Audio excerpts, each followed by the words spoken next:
নমস্কার বন্ধুরা, ভৌতিক রহস্য চ্যানেলে তোমাদের সবাইকে স্বাগত।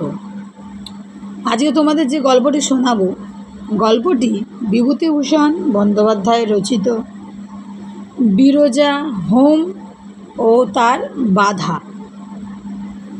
আশা করছি গল্পটি তোমাদের ভালো লাগবে। তাহলে দেরি না করে চলো গল্পটি শুরু করা যাক। ভৈরব চক্রবর্তীর মুখে এই গল্পটি শোনা। অনেক দিন আগের কথা।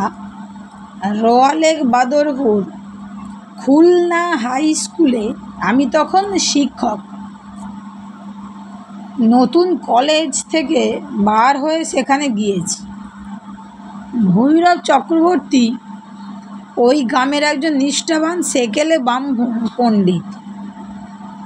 আচ্ছা বন্ধুরা, এখানে সেকেলে মানে আগের মানে পুরনো আমলের আর কি, পুরনো আমলের ব্রাহ্মণ যাকে বলে। আচ্ছা, সকলেই শ্রদ্ধা করত, মানত। এক প্রহর ধরে জপ আহ্নিক করতেন। শূদ্র জারক ব্রাহ্মণের জলস্পর্শ করতেন না। মাসে একবার বিরজা হোম করতেন। আচ্ছা, এখানে বলে রাখি, এখানে বিরজা হোম মানে তো যজ্ঞ করা। বিরজা মানে ওই যজ্ঞটির নাম বিরজা। আমি এটাই জানি যে বিরজা হোম মানে ওই যজ্ঞটির নাম বিরজা, তাই জন্য বলছে যে বিরজা বিরজা হোম করতেন। আচ্ছা বন্ধুরা, তোমরা বিরজা মানে কি সেটা যদি জেনে থাকো আমাকে কিন্তু অবশ্যই কমেন্টে জানাবে। আচ্ছা, তারপর টিকিতে ফুল বাঁধা থাকতো দুপুরের পরেই। সপাক ছাড়া কারো বাড়ি কখনো খেতেন না। শিষ্য করতে নারাজ ছিলেন। বলতেন শিষ্যদের কাছে পয়সা নিয়ে খাওয়া খাঁটি ব্রাহ্মণের পক্ষে মহাপাপ। আর একটা কথা, ভৈরব চক্রবর্তী ভালো সংস্কৃত জানতেন, কিন্তু কোনো স্কুলে পণ্ডিতই করেননি। টোল করাও পছন্দ করতেন না। ওতে নাকি গভর্নমেন্টের ব্যয় বৃত্তির দিকে বড় মন চলে যায়। টোল ইন্সপেক্টরদের খোসামত করতে হয়। তবে দুটি ছাত্রকে নিজের বাড়িতে রেখে খেতে দিয়ে ব্যাকরণ শেখাতেন। বর্ষা সেবার নামে করেও নাম ছিল না। দিনে রাতে ঘুমটের দারুণ আমরা কেউ ঘুমোতে পারছিলাম না। হঠাৎ সেদিন একটু মেঘ দেখা দিল পূর্ব উত্তর কোণে।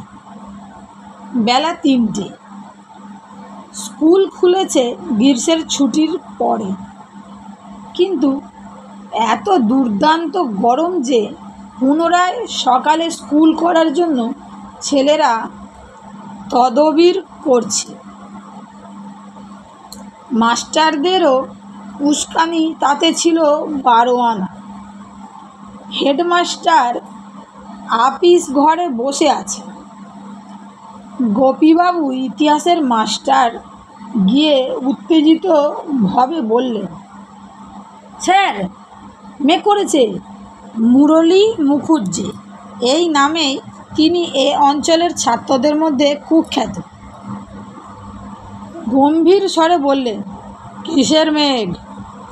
আগে মেঘ কাকে বলে?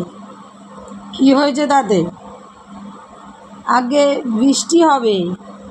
স্কুলের ছুটি দিলে ভালো হতো। ছেলেরা অনেক দূরে যাবে, ছাতি আনেনি অনেকে। বৃষ্টি হবে না ও মেঘে। খাস ইন্দ্রদেবের অফিসের হেড কেরানিও এতটা আত্মপ্রত এর সুরে একথা বলতে দ্বিধা করত বোধ হয়। কিন্তু সকলেই জানে মুরলী মুখুজ্জের পণ্ডিতের সীমা পরিসীমা নেই। আবহাওয়া তত্ত্বটি তার নখদর্পণ। গোপীবাবু দমে গিয়ে বললেন, বৃষ্টি হবে না? না। কেন স্যার? বেশ মেঘ করে এসেছে তো। মেঘের আপনি কি বোঝেন? ওকে বলে তাত মেঘা। ও মেঘে বৃষ্টি হবে না। আমিও পাশের শিক্ষকদের বিশ্রামকক্ষ থেকে জানালা দিয়ে মেঘটা দেখেছিলাম এবং আসন্ন বৃষ্টির সম্ভাবনাতে পুলকিত হয়ে উঠেছিলাম। মুরলী মুখুজ্জের নির্ঘাত রায় শুনে আমি তাড়াতাড়ি বাইরে এসে বললাম, বৃষ্টি হবে বলে কিন্তু মনে হচ্ছে। মুরলী মুখুজ্জে বললেন, তাদ মেঘা।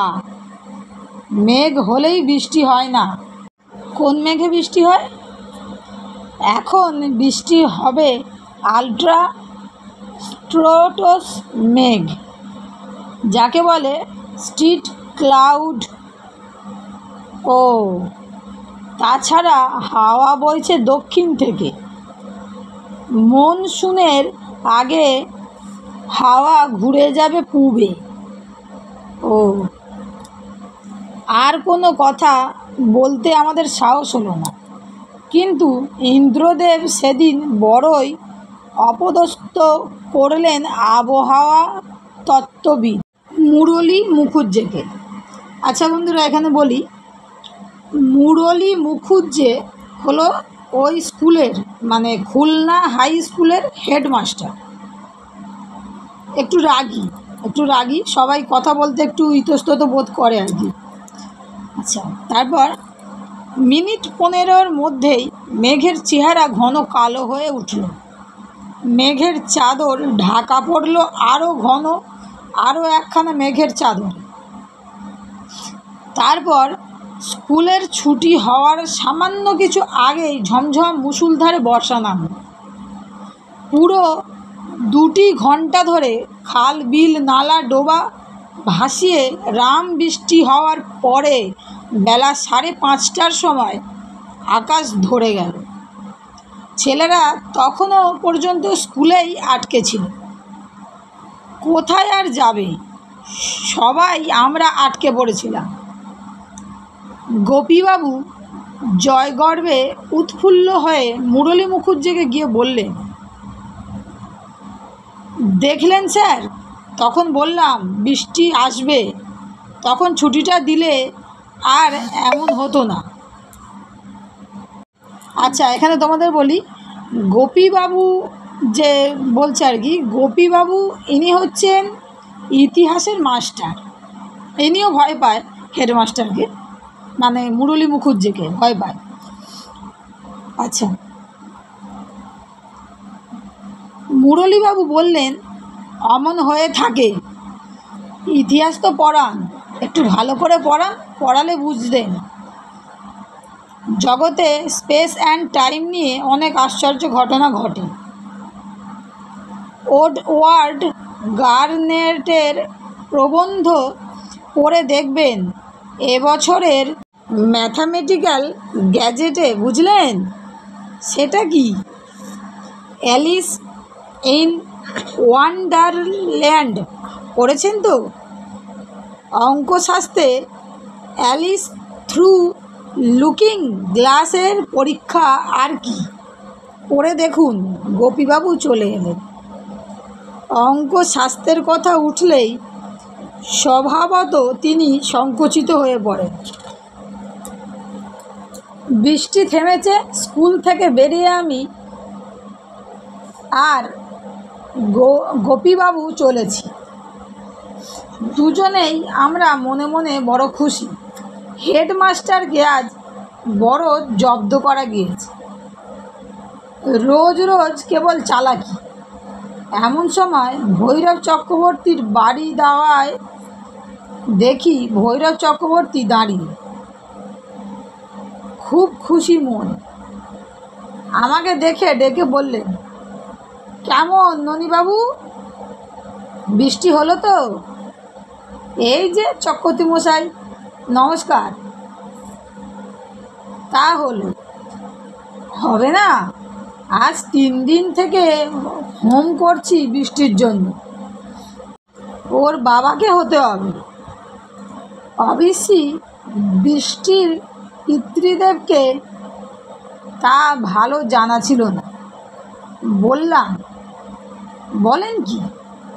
হোম করার ফল তাহলে ফলেছে বলতে হবে। গোপীবাবু অর্ধস্ফুট স্বরে বলে বসলেন, লাগে তাক, না লাগে তুত।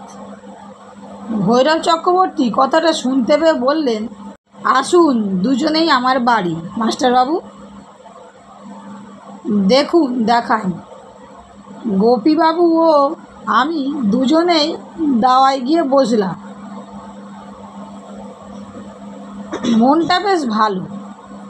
দুঃসহ গরমের পর প্রচুর বৃষ্টি হয়ে দিনটি একেবারে ঠান্ডা হয়ে গেছে। আজ 15 দিন দারুণ ঘুমটে রাতে ঘুমোইনি। গোপীবাবু কেবল বলছিলেন, আজ খুব ঘুম হবে, কি বলেন? নিশ্চয়, তার আর ভুল। ভৈরব চক্রবর্তী আমাদের নিয়ে গেলেন ঘরের মধ্যে। সেখানে সত্যি হোমের আগুনের কুণ্ডু, বালি বিছিয়ে তৈরি বেলকাঠ ও জগগি ডুমুরের ডালে বাড়তি সমিধ যজ্ঞের কাঠ একপাশে গোছানো, পূর্ণ পাত্রে সিধে সাজানো, তামার টাটে নারায়ণ শিলা, সিঁদুর বেলপাতা তামার বড় থালায়। হোম হয়ে গিয়েছে, উপকরণের অবশেষ এদিক ওদিক ছড়ানো। ভৈরব চক্রবর্তী বললেন, দেখলেন মাস্টারবাবু, হোম করার ফল আছে কি না দেখলেন? গোপীবাবু বললেন, আপনি অলৌকিক কিছুতে বিশ্বাস করেন? নিশ্চয়, নিজের চোখে দেখা। অপদেবতার কাণ্ড দেখেছি যে কত, পঞ্চমুণ্ডির আসনে জপ করার সময়। বলুন না দু একটা ঘটনা। না, সেসব বলবো না, থাকবে।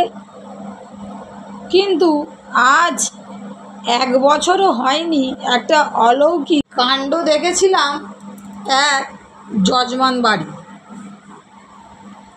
সেটাই বলি।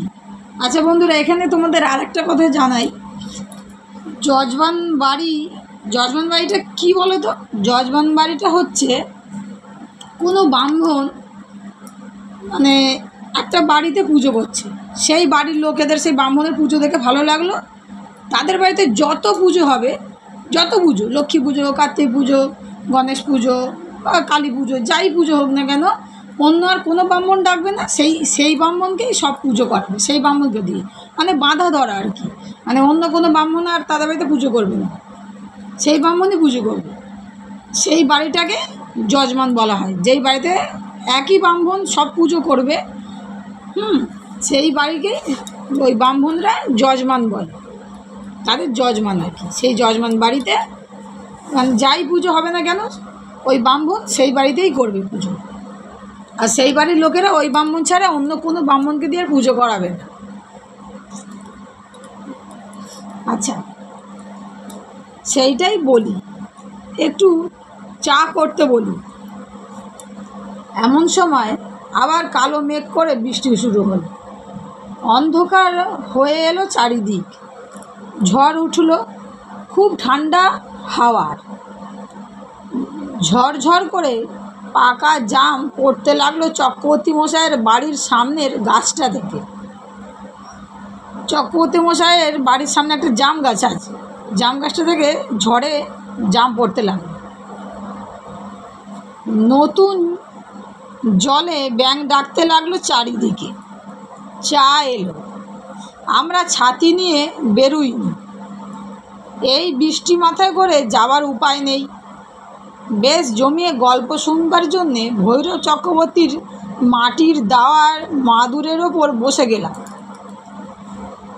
ভৈরব চক্রবর্তী আমাদের চা দিয়ে তামাক সেজে নিয়ে এলেন। তারপর শুরু করলেন গল্প বলতে। আর বছর ভাদ্র মাসের কথা, এখনও বছর পেরোয়নি। আমার এক যজমান বাড়ি থেকে খবর পেলাম তার একটি মেয়ের বড় অসুখ।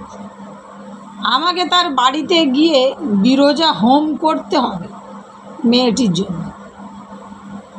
বিরজা হোমে পূর্ণ আহুতি দিলে শক্ত রোগী ভালো হয়ে যায়। আমি এমন সারিয়েছি। আমাকে তারা নৌকো করে নিয়ে গেল গোবরডাঙ্গা, এখান থেকে যমুনা নদীর ওপর দিয়ে অজপাড়াগা। ঘর কতক ব্রাহ্মণ ও বেশিরভাগ গোয়ালা ও বুনোদের বাস। যমুনার ধারেই গ্রাম। গ্রামের মেয়েরা নদী ঘাটেই স্নান করতে আসে। গ্রামের নাম কি? সাতবেড়ে। তারপর শুনুন, গ্রামে গিয়ে পৌঁছালাম বিকেলে। খুব বন জঙ্গল গ্রামের মধ্যে। একটা ভাঙা শিব মন্দির আছে, সেকেলে ছোট ইটের তৈরি। মন্দিরের মাথায় বট অশ্বত্থের গাছ গজিয়েছে। প্রকাণ্ড বড় একটা শিবলিঙ্গ বসানো মন্দিরের মধ্যে। চামচিকের নাদিতে আকণ্ঠ ডোবা অবস্থায়। পুজো বন্ধ হয়ে গিয়েছে বহুদিন আগেই। এই সময় আমাদের জন্যে ভৈরব চক্রবর্তীর বড় মেয়ে শৈল চাল ভাজা ও ছোলা ভাজা নিয়ে এলো। মানে ভৈরব চক্রবর্তী গল্পটা শোনাচ্ছিল, সেই গল্পের মাঝখানেই ভৈরব চক্রবর্তীর মেয়ে শৈল চাল ভাজা ও ছোলা ভাজা নিয়ে এলো মাস্টারমশাইদের জন্য। তাহলে এখানে ভৈরব চক্রবর্তীর মেয়ের নাম হচ্ছে শৈল। ভৈরব চক্রবর্তী ত্রিপত্নীক, তার মেয়েটি শ্বশুর বাড়ি থেকে এসেছে সবে কদিন হলো। চলে গেলে চক্রবর্তী মশাই নিজেই রান্না করে খায়। আচ্ছা বন্ধুরা, এখানে ভৈরব চক্রবর্তীর মেয়ে শৈল শ্বশুর বাড়ি থেকে কদিন বাপের বাড়িতে ঘুরতে এসেছে আর কি। যখন মেয়ে শ্বশুর বাড়িতে আবার চলে যায় তখন ভৈরব চক্রবর্তী নিজেই রান্না করে খায়।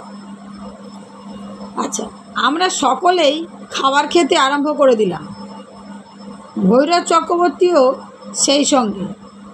এখনও দিব্যি দাঁতের জোর।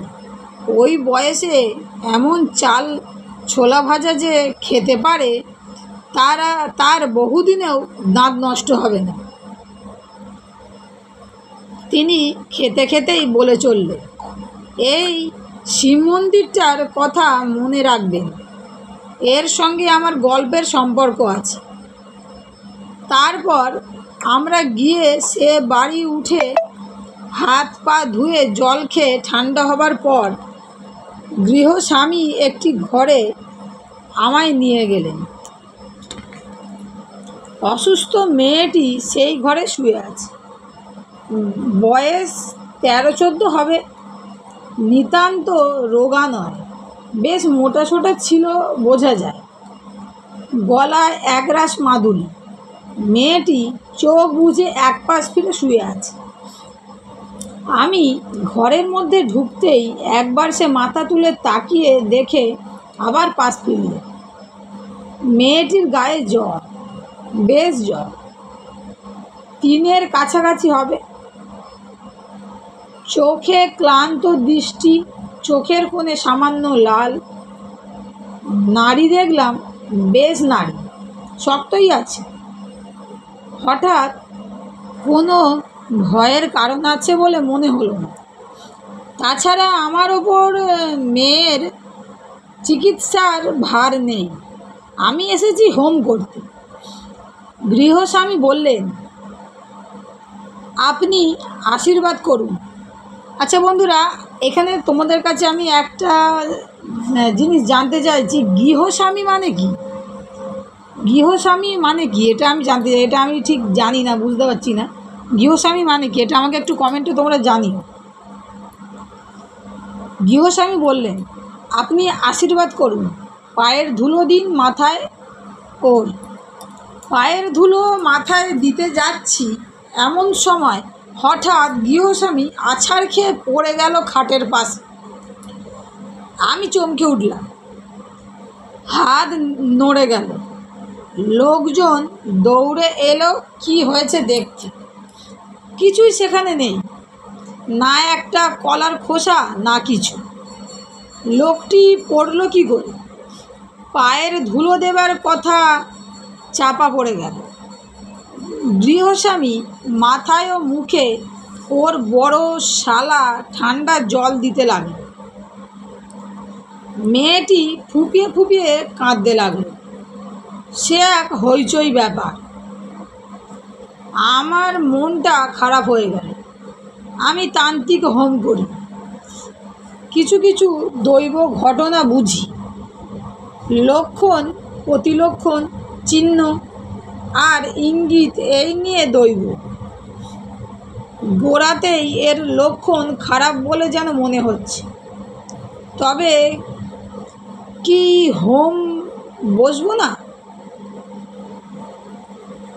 সন্ধ্যার কিছু পরে শিব মন্দিরের সামনের রাস্তায় পায়চারি করছি। বড্ড গরম, বাড়ির মধ্যে হাওয়া নেই, রাস্তায় তবু একটু হাওয়া বইছে। হঠাৎ আমার কানে গেল, কে যেন বলছে, শুনুন শুনুন। দুবার কানে গেল কথাটা। এদিক ওদিক চাইতে চোখে পড়ল শিব মন্দিরের মধ্যে ঠিক দোরের গোড়ায় একটি কে মেয়ে মানুষ দাঁড়িয়ে। বললাম, আমায় বলছেন? হ্যাঁ। ও খুকির জন্যে বিরজা হোম করবেন না, ও বাঁচবে না। কে আপনি? আমি যেই হই, যদি ভালো চান হোম করবেন না। আমি বিস্মিত হলাম। নির্জন অন্ধকার ভাঙা মন্দির, সেখানে এখন মেয়ে মানুষ আসবে কি? এমন আশ্চর্য কথাই বা বলে কেন? আমার খানিকটা রাগও হলো। আমার ইচ্ছার ওপর বাধা দেয় এমন লোক কে? মানুষ তো দূরের কথা, অপদেবতাকেও কখনো গ্রাহ্য করিনি। মায়ের আশীর্বাদে সবই সম্ভব হয়।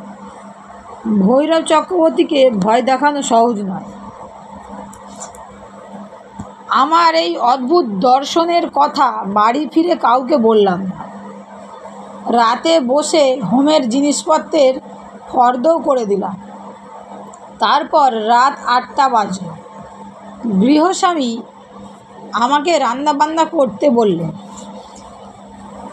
এইবার আমার গল্পের আসল অংশে আসব। বন্ধুরা ভালো করে শোনো এই জায়গাটা। তার আগে ওদের বাড়িটার সম্বন্ধে কিছু বলা দরকার।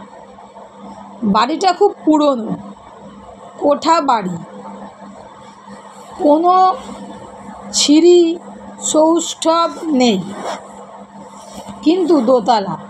পল্লীগ্রামে দোতলা বাড়ি বড় একটা দেখা যায় না। যমুনা নদীর ধারে ঠিক নয়, বাড়িটা সামান্য দূরে। মধ্যে কেবলমাত্র একখানা বাড়ি। ওই বাড়ির ছাদ আর এ বাড়ির ছাদের মধ্যে 10-12 ফুট চওড়া এক ফালি জমির ব্যবধান। ছাদের ওপর একখানা মাত্র ঘর, সেই ঘরে আমার বিছানা পাতা হয়েছে। পাশে খোলা ছাদে তোলা উনুনে রান্নার ব্যবস্থা করা হয়েছে। সোনা মুগের ডাল, আতপ চাল, বড়ি, আলু আর ঘি। আমি একাই রাঁধছি।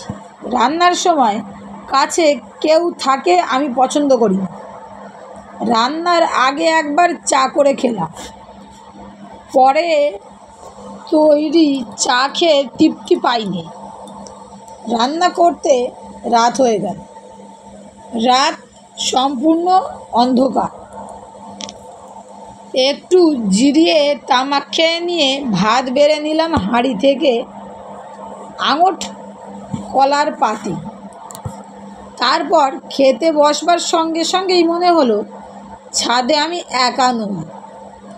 এদিক ওদিক চাইলাম, কেউ কোথাও নেই। রাত বেশি হয়েছে, বাড়ির লোকও নিচের তলায় খেয়ে দিয়ে শুয়েছে। গ্রামই নিশুতি হয়ে গিয়েছে, কেবল যমুনা নদীতে জেলেদের আলোয় মাছ ধরার ঠুকঠুক শব্দ হচ্ছিল। হঠাৎ খেতে খেতে মুখ তুলে চাইলাম, আমার সামনে ছাদের ধারে ওটা কি গাছ? কালো মতো, লম্বা তাল গাছের মতো। এতক্ষণ ছাদে বসে রান্না বাড়া করছি, কই অত বড় একটা গাছ নজরে পড়েনি তো এর আগে। ছিল নিশ্চয়, নয়তো এখন দেখছি কি করে। কি গাছ ওটা? সত্যি, যখন চা খেলাম তখন দুটো বাড়ির মধ্যেকার ওই রাস্তাটা দিয়ে একখানা গরুর গাড়ির ক্যাঁচক্যাঁচ শব্দে আমাকে ওদিকে তাকাতে হয়েছিল। তখন কই অত বড় একটা তাল গাছ? কই না, দেখিনি। কিন্তু তাল গাছটা এমনভাবে, ও কীরকম তাল গাছ? ও কি আমি ততক্ষণে বিভীষিকা দেখে ভাত ফেলে উঠে পড়েছি। তাল গাছ না, এখনো ভাবলে এই দেখনু গায়ে কাঁটা দিয়েছে। যদিও আমার নাম ভৈরব চক্রবর্তী তান্ত্রিক। পিছনের ছাদের কার্নিসের ওপর দাঁড়িয়ে এক বিরাটকায় অসুর কিংবা দৈত্যের মতো মূর্তি, তার তত বড় বড় হাত পা, সেই মাপে। মাথাটা একটা ঢাকাই জ্বালার মতো, চোখ দুটো আগুনের ভাটার মতো রাঙা, আগুন ঠিকরে পড়ছে। আমার দিকেই তাকিয়ে আছে অসুরটা, যেন আমাকে জ্বালিয়ে ভস্ম করে ফেলবে। বিরাট মূর্তি, তাল গাছের মতোই লম্বা, অনেক উঁচুতে তার মাথাটা। নিচু চোখে সেটা আমার দিকে চেয়ে আছে। ভালো করে চেয়ে চেয়ে দেখলাম, দুবার চোখ রগড়ালাম। দুইবার চা খেয়ে কি এমন হলো? না, ওই তো সেই বিরাট তাল শাল নারকোল গাছের মতো ট্যাঙা বেখাপ্পা অপদেবতার মূর্তি বিরাজ করছে সামনে জমাট অন্ধকারের মতো। এবার ভালো করে দেখে মনে হলো পিছনের ছাদে সেটা দাঁড়িয়ে নয়, কোথাও দাঁড়িয়ে নেই। দুই বাড়ির মধ্যেকার ফাঁকটাতে দাঁড়িয়ে বলা যায়, কারণ ওই জীবের নাভিদেশ থেকে ওপর পর্যন্ত আমার সামনে। তার নিচেকার অঙ্গ প্রত্যঙ্গ আমার দৃষ্টিরেখার নিচে। এ বর্ণনা করতে যত সময় লাগলো অতটা সময় লাগেনি আমার বার কয়েক দেখতে জীবটাকে। 1 থেকে 10 গুনতে যত সময় লাগে, ব্যাস আমি বলতে পারি অন্য যে কেউ ওই বিকট অপদেবতার মূর্তি অন্ধকারে নির্জনে ছাদে গভীর রাতে দেখলে আর গোলার ধানের ভাত খেত না পরদিন। আমি অপদেবতা দেখেছি পঞ্চমুণ্ডির আসনে। যখন বসি জপের শেষের দিকে প্রায় ভয় দেখাতো, কিন্তু সে এ ধরনের বিকট ও বিরাট ব্যাপার নয়। ভয় পেয়ে গেলাম, ঠকঠক করে কাঁপতে লাগলাম। চোখে অন্ধকার দেখে পড়ে যাই আর কি, পড়লেই হয়ে যেত। দুর্বল মানুষ মরে ওদের হাতে।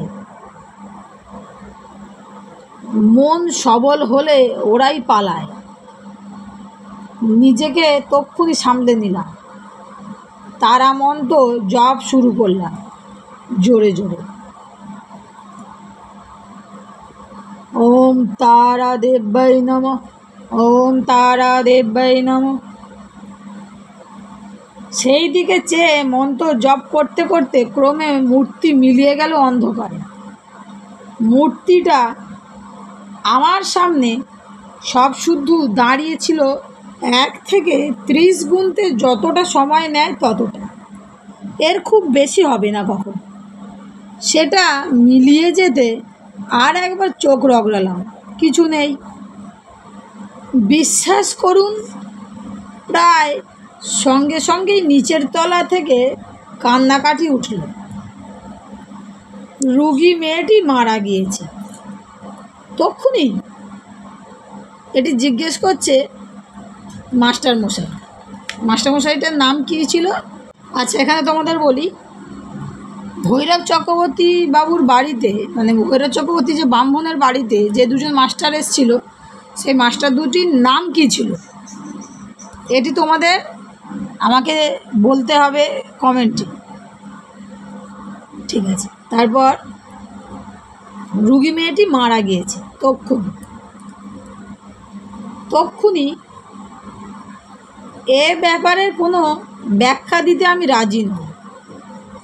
যা ঘটেছিল অবিকল তাই নিবেদন করলাম আপনার কাছে। বিশ্বাস করুন বা না করুন। বন্ধুরা, গল্পটি কেমন লাগলো? গল্পটি এখানেই শেষ। কেমন লাগলো গল্পটি অবশ্যই আমাকে কমেন্টে জানাবে। আর ওই যে বললাম মাস্টার দুটির নাম কী ছিল, আজকে তোমাদের আমি এই প্রশ্নটা করলাম যে মাস্টার দুটি তোমরা যে শুনলে গল্পটা, এখানে মাস্টার দুটির নাম কী ছিল? যে মাস্টার দুটি ভৈরব চক্রবর্তীর বাড়িতে এসেছিল, আর ভৈরব চক্রবর্তী যে মাস্টার দুটিকে এই গল্পটা বলছিল, তার যে যজমানের বাড়িতে ঘটনাটা ঘটেছিল। আচ্ছা, এই গল্পটি যদি তোমাদের ভালো লাগে বন্ধুদের সঙ্গে শেয়ার করবে, আর আমার চ্যানেলটিকে সাবস্ক্রাইব করে লাইক করে দেবে। আজকের মতো বিদায়।